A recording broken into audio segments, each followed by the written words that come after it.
ইবনে মাজার মধ্যে আছে, রাসূল বলেন লিকুল্লি শাইইন যাকাত ওয়া যাকাতুল জাসাদিস সাওম, প্রত্যেক জিনিসের যাকাত আছে, ফসলের যাকাত আছে, টাকার যাকাত আছে, পোশাকের যাকাত আছে, প্রত্যেকটা জিনিসের যাকাত আছে। যাকাত মানে একটা নির্দিষ্ট পরিমাণ হয়ে গেলে তার থেকে কিছু অংশ যারা পাওয়ার হকদার তাদেরকে দিয়ে দিতে হয়।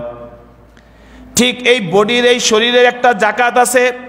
11 মাস আপনি আমি খেয়েছি, এই শরীরের যাকাত দেওয়া হয় না। এই শরীরের যাকাত রাসূল বলেন রমজান মাস হচ্ছে শরীরের যাকাত। রমজান মাসের 29টা বা 30টা রোজা যদি তুমি রাখতে পারো তাহলে তোমার সারা বছরের শরীরের যাকাত আদায় হয়ে গেল। সুবহানাল্লাহ। আমাদের সকলকেই এখন আমাদের রমজানের প্রস্তুতি নেওয়া দরকার, পরিপূর্ণভাবে রমজানের জন্য প্রস্তুতি দরকার। একেবারে হাতের নাগালে একেবারে চলে আসছে আমাদের পবিত্র রমজানুল মোবারক, খুবই নিকটবর্তী। আগের থেকে আমাদেরকে প্রস্তুতি নিতে হবে যেন আমাদের কোনো রোজা, একটি রোজাও যেন আমাদের থেকে ছুটে না যায়। আর রোজা রাখতে যেগুলো আমাদের প্রতিকূল পরিবেশ হয় বা প্রতিবন্ধকতা সৃষ্টি করতে পারে, এরকম পরিবেশ, এরকম বিষয় থেকে আমাদেরকে আগের থেকেই সচেতন হতে হবে যাতে করে এরকম পরিবেশ বা প্রতিকূলতা না থাকে। অনেক সময় দেখা যায় একটি পরিবারের মধ্যে 2 জন রোজা রাখে আর 3 জনই রোজা রাখে না। এটা একটা খুবই খারাপ কাজ, খারাপ বিষয়। এজন্য পরিবারের সবাই যেন রোজা রাখতে পারে এই ব্যবস্থা করা, এবং ছোট বড় যারা আছে প্রত্যেককেই রোজা রাখার অভ্যাস করানো। আল্লাহ সুবহানাহু ওয়া তাআলা সূরাতুল বাকারার 183 নম্বর আয়াতের মধ্যে বলেন, ইয়া আইয়ুহাল্লাযীনা আমানু কুতিবা আলাইকুমুস সিয়াম। আল্লাহ সুবহানাহু ওয়া তাআলা বলেন, হে ঈমানদারগণ, তোমাদের উপরে রোজা ফরজ করা হলো। তাহলে আল্লাহ তাআলা রোজা ফরজ করেছেন ঈমানদারদের উপর। তাহলে এখান থেকে বেঈমানরা বের হয়ে গেল, বেঈমানদের জন্য আল্লাহ রোজা ফরজ করে নাই। তার মানে বোঝা গেল যারা অমুসলিম আছে তারা রোজা রাখবে না। যারা বেঈমান, কাফের, মুশরিক, ইয়াহুদি, নাসারা, এরা কি রাখবে না? রমজান মাসে রোজা রাখবে না, কারণ আল্লাহ তাআলা এদের উপরে রোজা ফরজ করে নাই। রোজা ফরজ করেছে মুসলমানদের উপরে, মুমিনদের উপরে, ঈমানদারদের উপরে। সম্মানিত উপস্থিতি, তাহলে এখান থেকে আমরা একটা মাসালা জানতে পারি। তাহলে আমাদের ঘরের মধ্যে যারা রোজা রাখার যোগ্য, রোজা রাখতে সক্ষম, কিন্তু সেই ভাই বা বোন বা স্ত্রী যদি রোজা না রাখে তাহলে সে কি আর ঈমানদার থাকে? যেহেতু আল্লাহ তাআলা বেঈমানদের জন্য রোজা না রাখার অবকাশ, অর্থাৎ যেহেতু ঈমানই আনে নাই তাদের আবার রোজা কিসের? এজন্য ঈমানদার হলে তাকে অবশ্যই কি করতে হবে? রোজা রাখতে হবে। ঈমানদার হয়ে রোজা রাখবে না এরকম হতে পারে না। তাহলে ঘরের মধ্যে যেন সবাই রোজা রাখতে পারে সেই ব্যবস্থা করা, সেই তাকিদ দেওয়া, আগের থেকেই বোঝানো। কামা কুতিবা আলাল্লাযীনা মিন ক্বাবলিকুম লাআল্লাকুম তাত্তাকুন, যেমন নাকি তোমাদের পূর্ববর্তীদের উপর রোজা ফরজ করা হয়েছিল। গত জুমায় এদিকে ইঙ্গিত করা হয়েছে যে অন্য অন্য নবীর সময়ও রোজা ছিল, তবে ভিন্ন পদ্ধতিতে ছিল, প্রত্যেক যুগেই রোজা ছিল। তো উম্মতে মুহাম্মাদি অর্থাৎ মুহাম্মদ সাল্লাল্লাহু আলাইহি সাল্লামের শরীয়তে 12 মাসের মধ্যে একটি মাস সম্পূর্ণ আল্লাহ তাআলা রোজা ফরজ করেছেন। এবং হাদিস শরীফের মধ্যে আছে রাসূলুল্লাহ সাল্লাল্লাহু আলাইহি ওয়াসাল্লাম বলেন, ইসলামের ভিত্তি 5টি। কয়টি?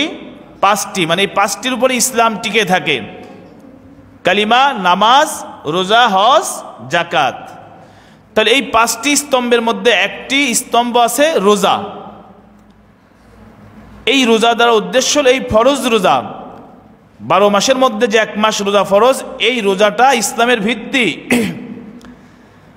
আর ইসলামের ভিত্তি যেহেতু, এটাকে কেউ যদি অস্বীকার করে যে না রোজা রাখা লাগবে না, সমাজে এরকম অনেক দেখা যায়, ভিতরে অনেক লোক এরকম আছে যে রোজা রেখে কি হবে, রোজা রেখে না খেয়ে কি লাভ, আল্লাহ তাআলা না খায় আল্লাহর লাভ কি, বা নিজের নফসকে কষ্ট দিয়ে লাভ কি, ইত্যাদি ইত্যাদি অনেক কথা বলে যারা রোজা রাখে না।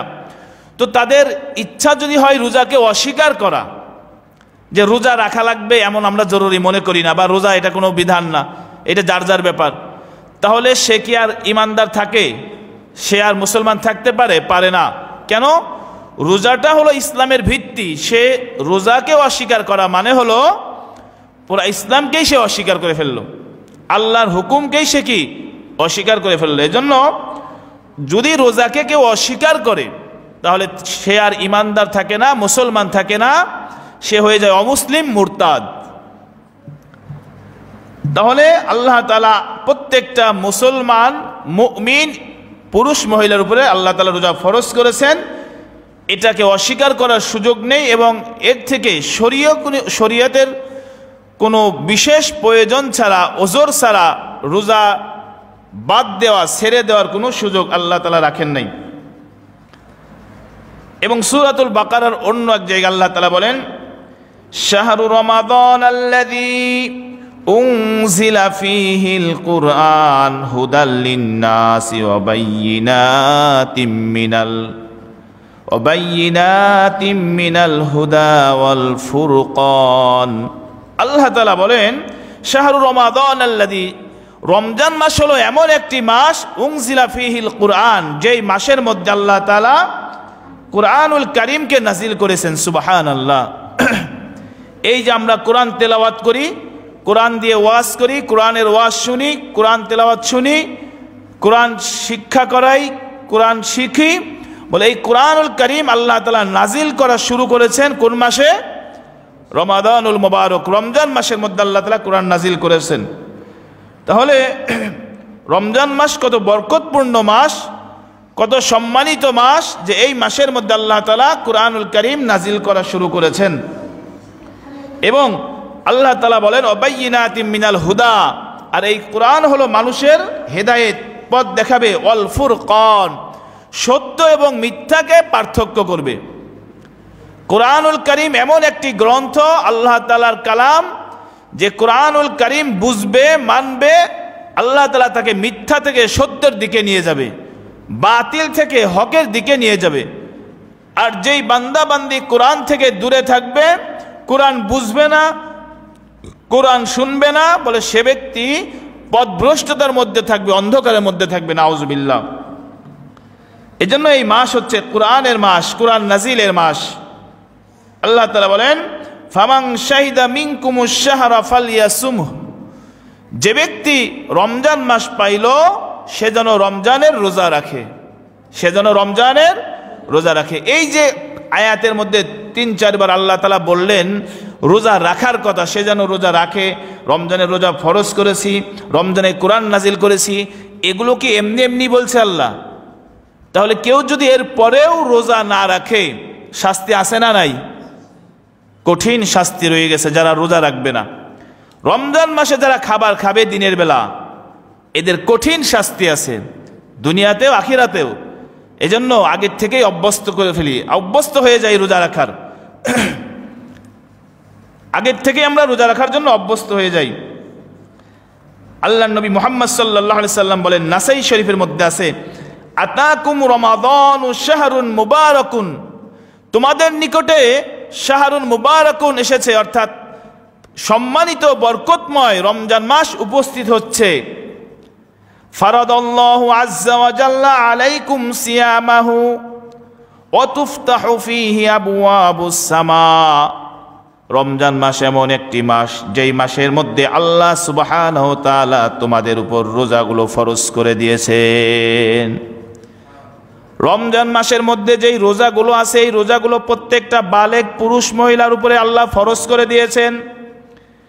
এবং এই মাসের বৈশিষ্ট্য হলো আল্লাহ তাআলা এই মাসের মধ্যে রমজানের প্রথম রজনী থেকে নিয়ে শেষ পর্যন্ত আল্লাহ আসমানের দরজাগুলো সর্ব অবস্থায় খুলে রাখবেন। এই যে আসমান দেখা যাচ্ছে, বলে এই আসমানের দরজা বন্ধ করে রাখা হয়, সময় সময়ে খোলা হয়। আর রমজান মাসে আল্লাহ তাআলা 24 ঘন্টা খোলা রাখবেন। সুবহানাল্লাহ। ওয়া তুগলাকু ফীহি আবওয়াবুল জাহিম, এই রমজান মাসে জাহান্নামের যতগুলো দরজা আছে প্রত্যেকটা দরজা আল্লাহ তাআলা বন্ধ করে দিবেন। সুবহানাল্লাহ। ওয়া তুগাল্লু ফীহি মারাদাতুশ শায়াতিন, আর যেই শয়তানগুলো তোমাদেরকে ধোঁকা দেয়, পথভ্রষ্ট করে এই বড় বড় অভিশপ্ত শয়তানকে আল্লাহ তাআলা শিকল দিয়ে বেঁধে রাখবেন। অফিহি লাইলাতুন খায়রুম মিন আলফি শাহর, আর এই রমজান মাস এত বরকতময় মাস, এই মাসের মধ্যে এমন একটি রজনী আছে, রাত আছে, যেই রাতটার কদর হলো হাজার মাসের চাইতেও আল্লাহ তাআলার কাছে দামি। মান হুরিমা খায়রাহা ফাকাদ হুরিমা, যে ব্যক্তি এই কদরের রাত থেকে বঞ্চিত হলো, ইবাদত ছাড়া কাটিয়ে দিল, নবী বলেন সে যেন সমস্ত কিছু থেকে বঞ্চিত হলো। নাউজুবিল্লাহ। তাহলে রমজান মাসের দাম আছে না নাই? রমজান মাসের জন্য প্রস্তুতি, বিশেষভাবে প্রস্তুতি নেওয়া লাগবে অবশ্যই সবাইকে, কারণ এসে গেলে আর প্রস্তুতি নেওয়া যাবে না, ঠিক কিনা? আমরা প্রায় 2-3টে জুমা আগের থেকেই রমজানের আলোচনা চলছে। রমজান যখন চলবে রানিং, তখন তার আমাদের প্রস্তুতি নেওয়ার সুযোগ নাই, কারণ তখন তো প্রত্যেকটা মুহূর্ত চলে যাচ্ছে। বিবাহ করার পরে যদি ছেলে সন্তান লালন পালন করার মাসালা জানতে হয়, বা ছেলে সন্তান জন্মের পরে যদি ছেলে সন্তান লালন পালন করার মাসালা জানে, লাভ কি? বিবাহ করার আগে বিবাহর মাসালা জানতে হবে, কেমন মেয়ে বিবাহ করব। বিবাহ যখন হয়ে গেছে, এখন জানছে কিরকম মেয়ে বিবাহ করা দরকার, বলেন আল্লাহ বাসে।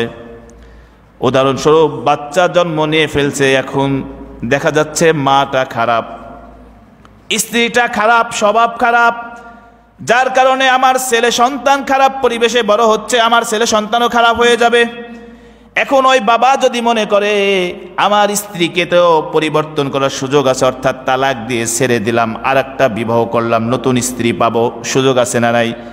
সুযোগ আছে, কিন্তু সন্তানের জন্য মা পরিবর্তন করার সুযোগ আর নাই।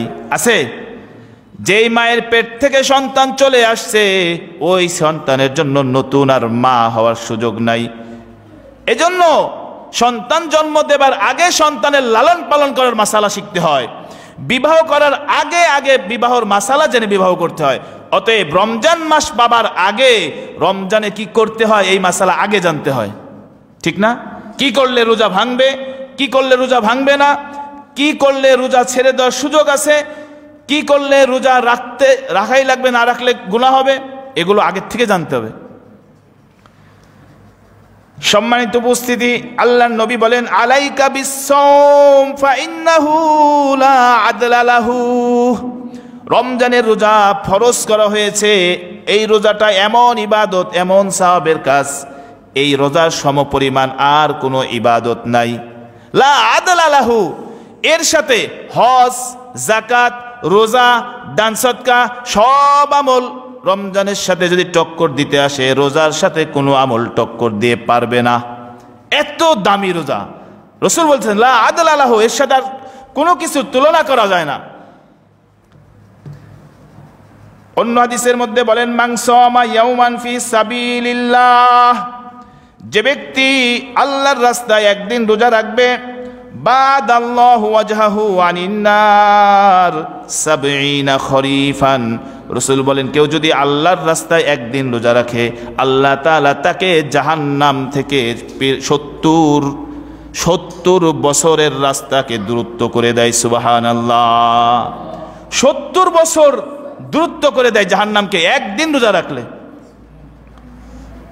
মুত্তাফাকুন আলাইহি, বুখারী মুসলিমের মধ্যে আছে, মা মিন আবদিন ইয়াসুমু ইয়াওমান ফি সাবিলিল্লাহ ইল্লা বা'দাল্লাহু বিযালিকা ওয়াজহাহু আনিন নার 70 খরিফা। অর্থ একই, শুধু শব্দ ভিন্ন। যদি কেউ একদিন রোজা রাখে আল্লাহ তাআলার খুশির জন্য, আল্লাহ সুবহানাহু ওয়া তাআলা তাকে 70 বছরের রাস্তা দূরত্ব করে দেয় জাহান্নামকে তার থেকে। সুবহানাল্লাহ। তাহলে একদিন রোজা রাখলে আপনার থেকে আমার থেকে জাহান্নাম 70 বছরের দূরে চলে যাবে। অনেক লাভ না? এজন্য রোজা যেন একটাও না ছোটে। ইবনে মাজার মধ্যে আছে, রাসূল বলেন লিকুল্লি শাইইন যাকাত ওয়া যাকাতুল জাসাদিস সাওম, প্রত্যেক জিনিসের যাকাত আছে, ফসলের যাকাত আছে, টাকার যাকাত আছে, পোশাকের যাকাত আছে, প্রত্যেকটা জিনিসের যাকাত আছে। যাকাত মানে একটা নির্দিষ্ট পরিমাণ হয়ে গেলে তার থেকে কিছু অংশ যারা পাওয়ার হকদার তাদেরকে দিয়ে দিতে হয়। ঠিক এই বডির, এই শরীরের একটা যাকাত আছে। 11 মাস আপনি আমি খেয়েছি, এই শরীরের জাকাত দেওয়া হয় না। এই শরীরের জাকাত রাসূল বলেন রমজান মাস হচ্ছে শরীরের জাকাত। রমজান মাসের 29টা বা 30টা রোজা যদি তুমি রাখতে পারো তাহলে তোমার সারা বছরের শরীরের জাকাত আদায় হয়ে গেল। সুবহানাল্লাহ। এবং অন্য এক জায়গার মধ্যে আল্লাহর নবী বলেন, এটাও বুখারী মুসলিমের হাদিস, ওয়ালা খালুফু ফামিস সাইম আতিয়াবু ইনদাল্লাহি মির রিহিল মিস্ক। যে ব্যক্তি রোজা রাখবে, রোজা রাখার কারণে পাকস্থলী থেকে একটা গন্ধ বের হয় মুখ দিয়ে। মিসওয়াক না করার কারণে না, কিন্তু ভুল বুঝবেন না, অনেকেই রোজা রেখে মিসওয়াক করতে চায় না, যে মিসওয়াক করা যাবে না। মিসওয়াক করা যাবে, মিসওয়াক তো করতে হবে, মিসওয়াক করা সুন্নাহ প্রত্যেক ওযুর সময়।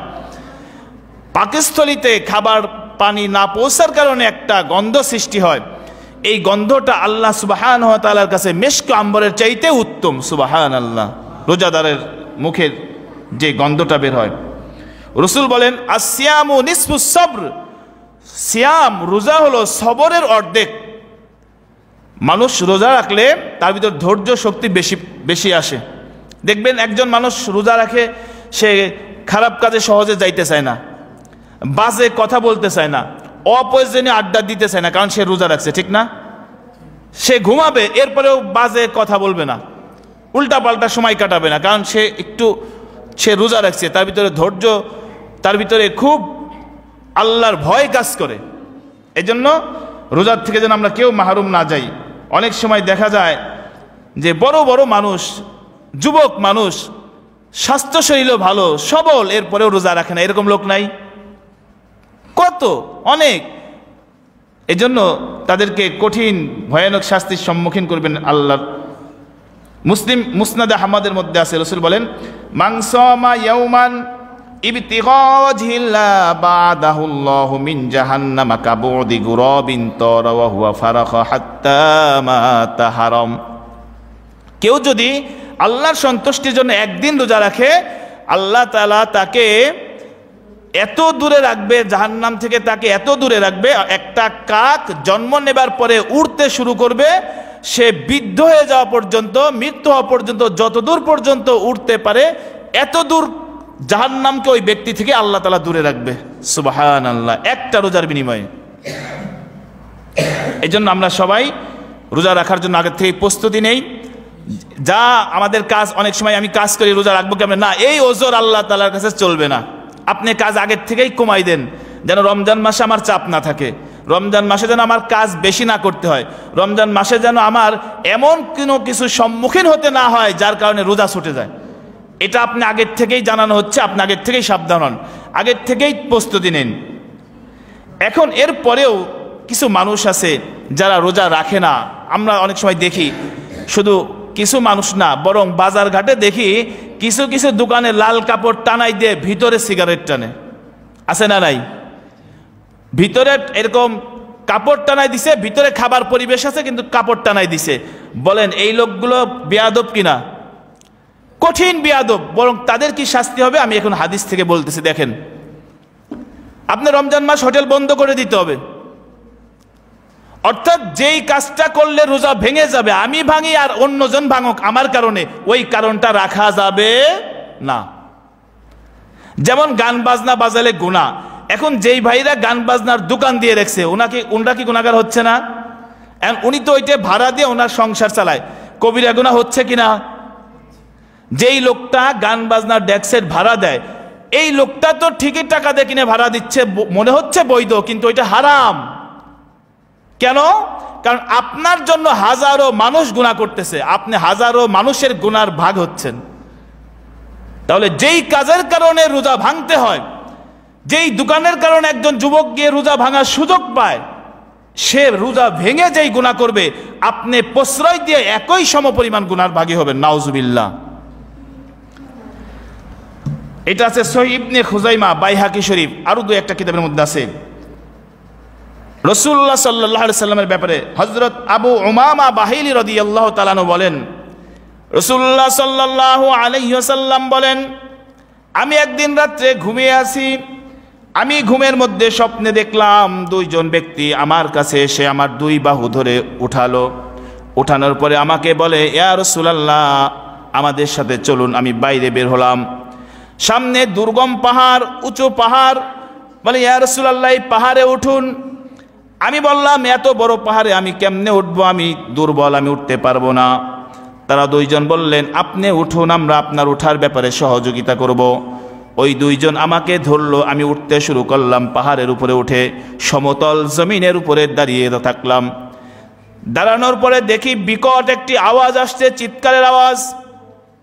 আমি ওই দুইজনকে জিজ্ঞাসা করলাম এই আওয়াজটা কিসের আওয়াজ? ওই দুইজন বলল এটা জাহান্নামীদের আর্তনাদ, জাহান্নামীদের কান্না। আমি আরেকটু এগিয়ে গেলাম, কিছু দূর গিয়ে দেখলাম কিছু মানুষের পাকে উপর দিয়ে মাথাকে নিচু দিয়ে, অর্থাৎ পায়ের গোড়ালির ওখানে রগের মধ্যে দিয়ে এরকম শিকল দিয়ে ঝুলাই রাখছে, মাথা নিচে দিয়ে। আমরা যেমন ছাগল জবাই করার পরে পায়ের উপরে দিয়ে বেঁধে রাখি না? আমি রসুল বলে আমি দেখলাম কিছু মানুষের মুখ নিচের দিকে পায়ের টাকনুর সাথে শিকল দিয়ে উপরে ঝুলাই রাখছে, নিচের দিকে তার দুই গালকে ফেরে দেওয়া হচ্ছে। গাল মানে এটা তো মুখ, এই দুই গালকে ফেরে দেওয়া হচ্ছে, এই গাল দিয়ে টপকে টপকে রক্ত পড়ছে। আমি জিজ্ঞেস করলাম এরা কারা, এদেরকে অবস্থায় কেন রাখা হয়েছে? ওই দুইজন বলল ইয়া রাসূলুল্লাহ এরা ওই সমস্ত ব্যক্তি যারা রমজান মাসে রোজা রাখে নাই, বা রোজা রেখে যারা ইফতারের আগে রোজা ভেঙে ফেলছে, ওই সমস্ত লোক। নাউজুবিল্লাহ। রোজা রেখে মানে ইফতার করে রোজা ভেঙে ফেলছে, তার মানে হলো 10টার দিক হোক, 12টার দিক হোক, 1টার দিক হোক, 2টার দিক হোক, সে খাবার খাচ্ছে রোজার মাসে। আশ্চর্য। বরং মাসালা হলো আপনি অসুস্থ, আপনি যে কোনো কারণে আপনি অসুস্থ, রাখা না রাখার সুযোগ আছে, এরপরেও মাসালা হলো আপনি কোনো রোজাদারের সামনে খাইতে পারবেন না, তাহলে পিটুনি দেওয়া হবে। আপনি রোজার মাসে প্রকাশ্যে কোনো খাবার খাওয়ার কোনো অধিকারই রাখেন না অসুস্থ হলেও। তাহলে আপনি সুস্থ বালেগ পুরুষ হয়ে, বালেগ মহিলা হয়ে আপনি কেমনে ঘরের মধ্যে খাবার খান? আপনি কেমনে দোকানে বসে খাবার খান? আপনি কেমনে মানুষের সামনে প্রকাশ্যে সিগারেট ধরান? তাহলে যারা রোজার মাসে রোজা রেখে ভেঙে ফেলবে মানে রোজা রাখে না, যারা খায়, এদের ব্যাপারে এই শাস্তি। এখন যারা একেবারেই রাখে না, মানে আগের থেকেই কোনো নিয়ত নেই, কেউ রোজা রাখছে ভেঙে ফেলল, আর যারা একেবারেই রাখে না, তাহলে তাদের কি পরিমাণ শাস্তি হবে, আল্লাহ পাক তাকে কি শাস্তি দিবেন? এরপর সহিহ ইবনে হিব্বানের মধ্যে আছে রাসূলুল্লাহ সাল্লাল্লাহু আলাইহি ওয়াসাল্লাম বলেন জিবরাইল বদদুয়া দিল আমার কাছে এসে, ইয়া রাসূলুল্লাহ রমজান মাস পেয়ে যেই ব্যক্তি আল্লাহর সন্তুষ্টি অর্জন করতে পারলো না, জীবনের সমস্ত গুনাহকে মাফ করাইতে পারলো না, ইয়া রাসূলুল্লাহ ওই লোকটা ধ্বংস হোক। আমি রসুল জিবরাইলের কথার উপরে আমিন সমর্থন করলাম। হ্যাঁ, রমজান মাস পাবার পরেও যদি আল্লাহর সন্তুষ্টি অর্জন না হয়, তাহলে ওই লোকটার বেঁচে থাকার অধিকার নাই, ধ্বংস হোক। তাহলে আমি যদি রোজা না রাখি আল্লাহর সন্তুষ্টি পাবো? রোজা না রেখে তো আল্লাহর সন্তুষ্টি পাওয়ার সুযোগ নাই, আছে না? এজন্য ধ্বংস অনিবার্য। ওর জন্য রোজা রহমত না, বেরোজগারের জন্য রোজা গজব। যে রমজান মাসে রোজা রাখতে পারবে না, রোজা রাখে ইচ্ছা নাই, ওই লোকটার জন্য রমজান মানে তার উপরে গজব, আযাব। কয় তাড়াতাড়ি যায় না কেন? সম্মানিত হাজিরিন, রোজা না রাখার কঠিন শাস্তি। এবং বুখারী শরীফের মধ্যে আছে হযরত আবু হুরায়রা রাদিয়াল্লাহু তাআলা আনহু থেকে বর্ণিত, রাসূল বলেন রমজান মাসের একটি রোজা কেউ যদি ছেড়ে দেয়, এই রমজান মাসের একটি রোজা ছেড়ে দেবার কারণে সে যদি সারা জীবন ওই রোজার প্রায়শ্চিত্ত দিতে যায়, সারা জীবনও যদি রোজা রাখে, রমজান মাসের একটা রোজার সমপরিমাণ সওয়াব সে পাবে না। এখন আমরা মাসালা বলি একটা রোজার বদলে 60টা রোজা, এটা হলো দায়ী থাকা একটা জরিমানা। এই 60টা রোজা না, সারা জীবন রোজা রাখলেও রমজানের রোজার সমপরিমাণ হতে পারে না। এজন্য আমাকে আরো 1 সপ্তাহ আছে, 10 দিন আছে, আগের থেকেই প্রস্তুতি নিতে হবে। রমজানের রোজা কোনো মতেই ভাঙা যাবে না, কোনো মতেই ছাড়া যাবে না। পরিবারে 5 জন আছে, স্ত্রীকে সতর্ক করে দিতে হবে, রোজা রাখতে হবে, বিকল্প নাই। সন্তানকে আজকে সতর্ক করে দিতে হবে, আমার ঘরে থাকতে হলে রোজা রাখতে হবে, বিকল্প নাই। এভাবে যদি আমরা প্রত্যেকের ঘরে যদি শাসন করতে থাকি, তাহলে দেখা যাবে সমাজের মধ্যে বেরোজগার আর পাওয়া যাবে না, ঠিক কিনা? এই জন্য সম্মানিত হাজিরিন, আমাদের রোজার জন্য পরিপূর্ণ প্রস্তুতি দরকার। আর প্রস্তুতি নিয়েই আমাদের রোজার মাস শুরু করবো ইনশাআল্লাহ। হালাং সাহালাং দিয়ে রোজাকে আমরা সংবর্ধনা দিয়ে বরণ করে নেব। কি বলেন, পারা যাবে না ইনশাআল্লাহ? ইনশাআল্লাহ তাআলা আমাদের সকলকে আমল করার তৌফিক দান করুক, রোজার মাসে বেশি থেকে বেশি আমলের সাথে জড়িয়ে থাকার তৌফিক দান করুক। ওয়া আখিরি দাওয়ানা আনিল হামদুলিল্লাহি রাব্বিল আলামিন।